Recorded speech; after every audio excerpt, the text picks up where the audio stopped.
ये आप देख सकते हैं कि बिल्कुल साफ़ होने के बाद किस कदर ये क्लियर हो गया, पता ही नहीं लगता कि अब है कि नहीं है इसको। नए आने वाले दोस्तों से गुजारिश है कि वेटनरी प्लैनेट को सब्सक्राइब करें और बेल आइकन पे भी क्लिक करें और ऑल पे क्लिक करें ताकि आपको तमाम नई वीडियोस की अपडेट भी मिलती रहे। अस्सलाम वालेकुम फार्मर्स, आप देख रहे हैं मेरा चैनल वेटनरी प्लैनेट। दोस्तों, आज हम एक पेशेंट के पास मौजूद हैं। इसका आप देख सकते हैं कि नीचे से किस कदर ये पॉइंट इसका फूला हुआ है, ये आप देख सकते हैं। तो इसमें दो सूरत हाल हो सकती हैं कि या तो ये हर्निया हो सकता है या ये एब्सेस हो सकता है।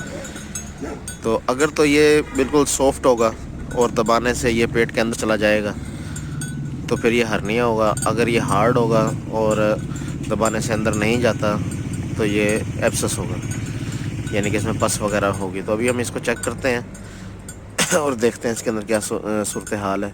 अगर पस है तो इसको हमने खाली करना है, अगर पस पॉकेट बना हुआ तो अब इसको देखते हैं।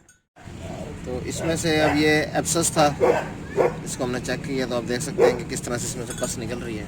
काबू रखें।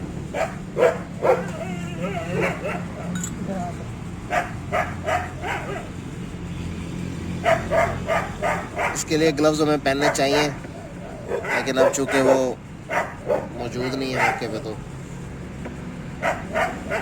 जानवर को रिलीफ देना ज़्यादा अहम है।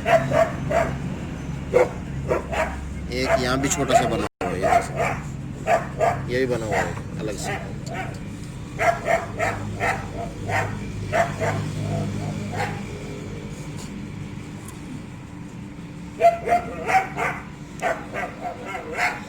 इसकी तमाम सफाई करने के बाद इसको जो हमने एंटीबायोटिक देने हैं उसके अंदर हमारे पास अमोक्सिसिलिन और क्लोवुलिनिक एसिड या अमोक्सिसिलिन साथ एम्पिसिलिन, कोई भी दो एंटीबायोटिक का जो कम्बिनेशन होगा पेनिसिलिन में, हम वो इसमें इस्तेमाल करेंगे। वो इसको लगातार लगाएंगे 5 से 7 दिन। और इसको बैरूनी ज़ख़म के लिए जो ये कट लगाया है इसको फ़िलहाल हम खुला छोड़ेंगे ताकि इसमें से ये गंद रेशा निकलता रहे।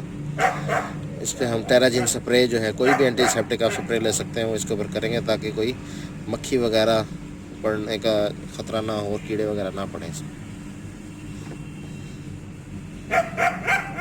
तो ये जो मेडिसिन हम यूज़ कर रहे हैं ये लास्ट में आपको स्लाइड शो के ज़रिए हम शेयर करेंगे। उम्मीद करते हैं कि वीडियो आपको पसंद आई होगी। अल्लाह हाफ़िज़।